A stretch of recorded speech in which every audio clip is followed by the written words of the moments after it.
Today I want to talk to you about understanding the electronic sales rank on Amazon.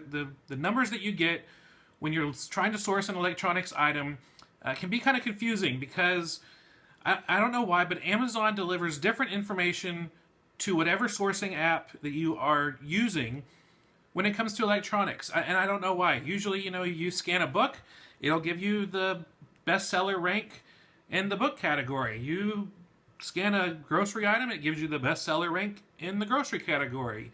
You scan a toy, it gives you the bestseller rank from the toy. But for some reason, Amazon does not give the bestseller rank information when it comes to electronics. And I don't know if it's because there's like 80 million electronics. I mean, it really is. There's about 80 million or so electronic devices or electronic items that are in the electronics category on Amazon. So I don't know if that's it or not. But they always give out the sub sales rank. And what do I mean by that? Well, I'll talk about that in just a second. So there was once when I was out and I was sourcing and I was at Target and I found these little mini discs. It was like a Memorex package of mini discs, like little tiny discs that you put into a little camcorder and it records the information on the disc. So old school type stuff. I know everything's on digital cards now, and everything's done that way, but before that they were recording it on these little discs. Well, Target was clearancing them out for 50 cents a pack, and I was like, oh, that's interesting. So I scanned it. I scanned the barcode on my phone, and it came up that it was ranked number 92 and selling for $15, or being sold on Amazon for $15. And I was like, this is ranked 92 in electronics, and I could buy it for 50 cents and sell it for $15, and there was probably about 20 of them. And I was like, that's 20 times, oh, that's awesome, RO, that's awesome, that's made my day. But I kind of had a little weird gut feeling.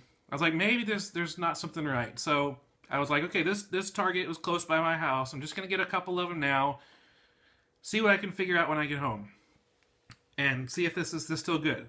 It's kind of interesting what happens when you follow your gut. Usually you're pretty right.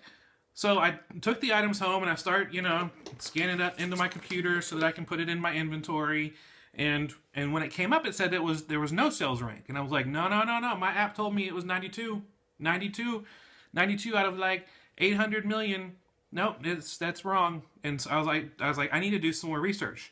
So I went on to Amazon, found that particular item, the little mini discs package, and I found it and I realized, it's not ranked number 92. It's ranked number 92 in the electronics category, subcategory accessories and supplies, subcategory blank video discs, subcategory mini discs. So it was like a subcategory, and I found out it was actually number 82 out of about 120 items that fit that description. And so I'm like, okay, this is not good. I'm glad I didn't buy all of them, but it's kind of crazy. So when you're outsourcing an electronics item, sometimes when you're on your scouting app, sometimes it'll say in the category area, sometimes it'll say electronics, sometimes it'll say consumer electronics, sometimes it'll say electronics, or sometimes it'll say CE, which stands for consumer electronics. So it can be kind of confusing, but whenever you scan an electronics item for resale on Amazon, you want to go check the Amazon page, scroll down. Most smartphones you can do that. In fact, if you've got a scanning app, most scanning apps have access, or you can go right to the Amazon page, scroll down until you get to the sales rank information, and you can find out what it really is, because it's usually going to be a sub sales rank. Okay, so what happens if you find an item that's an electronics item and it's got no sales rank? Well, usually for most items, if it has no sales rank coming back on the app, then that means it's never sold, or it hasn't sold in a long time, so no one's checking. Amazon's no longer even giving it a sales rank because it's been so long since it's sold. But the thing is, this is another thing, for some reason Amazon doesn't do. If Amazon does decide to give out to a third-party program like ScamPower or Inventory Lab, Scoutify, Profit Bandit, whatever scouting app you're using, If they decide to give out the information, it's the sub sales rank. But sometimes they don't even give that, and so it comes back with sales rank of 0 or NA. And so, well, what do? Well, I go through 3 steps for every single electronics item that I am going to source. And I have to pass all 3 tests, because electronics can be very profitable, but they can also be very tricky to make the best decision on whether or not you're going to source it. So the first thing that I do is I check the sub-sales rank. We already talked about that. I check the sub-sales rank and see where it is within the sub-sales rank. If it's rank number 2 in a sub-sales rank, then that's probably going to be something I'll buy. If it's in like the top 10, I can kind of look at it. I can kind of see, I have a feel, okay, well, then that's probably pretty good if it has a really good sub-sales rank. We sell electronics items often in our business that have single-digit sales ranks in electronics because it's the sub-sales rank. So that's the first thing I do, check the sub-sales rank. If you don't feel comfortable at that, the second thing I do is go check camel.com. I look for pricing history, I look for sales rank history.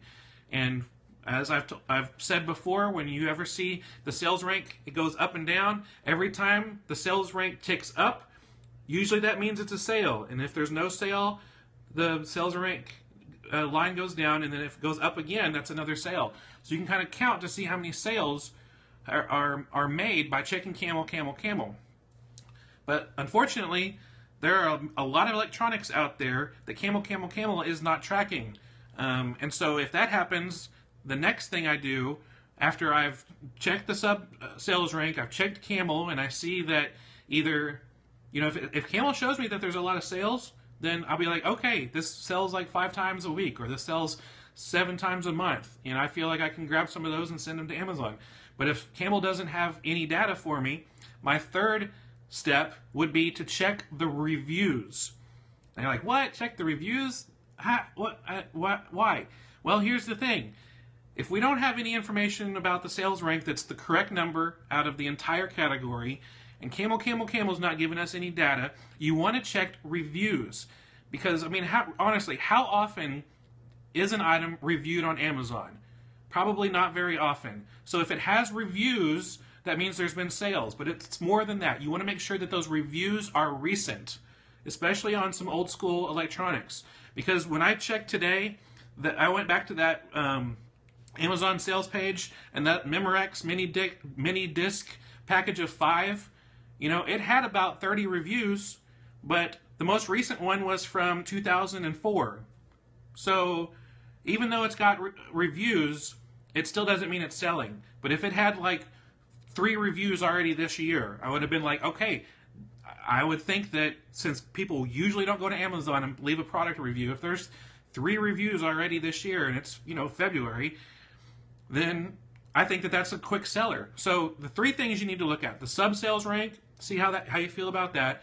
Camel, see if there's been past history of sales, and check to make sure there have been recent reviews, because recent reviews mean a lot of recent sales. So those are my 3 steps I do when I try to figure out if I want to buy an electronics item for resale. Now, I know some people are afraid of electronics, buying to sell electronics because of potential returns if the electronics don't work. Always be sure you keep your receipt so that, if you sell an item on Amazon and the customer returns it because it doesn't work, you can go take it back to the store and tell them it didn't work. But for overall, I think I've only had about 2 electronics items returned to me, ever since that I've been selling on Amazon, maybe 3. And so it's just, it's just like everything else. You're going to have returns for every category, and electronics usually gives a little bit more returns than other categories because there's so many different possibilities during shipment for it to mess up. But it's not enough of a worry to me that I completely disregard the entire category. So again, sub-sales rank, Camel, recent reviews should give you a good, balanced view and perspective of if this is going to be a quick seller or something that you probably should just pass on. So I hope that's been helpful for you when you're outsourcing electronics. I know Target seems to put a lot of electronics on clearance. Walmart puts electronics on clearance. You can find that, and you might find, sometimes I find brand new electronic stuff at thrift stores. So there's lots of stuff out there for you to to do. If you ever have electronics that's ever used, I suggest, if it's still profitable, I suggest selling that on eBay. That's probably a better place to sell used electronics. But that's all for today. Thank you so much for watching. I appreciate it as always. If you're looking for any of the links that we talked about during this video, you can find those in the description below. And if you like the video, I'd appreciate a thumbs up. And if you have a comment or a question, you can do that below too. I'd always like to hear your thoughts on what we talked about today. And if you want to be sure you don't miss out on any of our upcoming videos, be sure you subscribe to this channel. We have videos uploaded all the time to help you start making more income on Amazon FBA. And if you want to find out more about selling on Amazon FBA and turning part-time hours into a full-time income, go check out our blog, fulltimefba.com. When you subscribe, you'll get a couple of free PDF downloads that will help your business on Amazon become that much easier.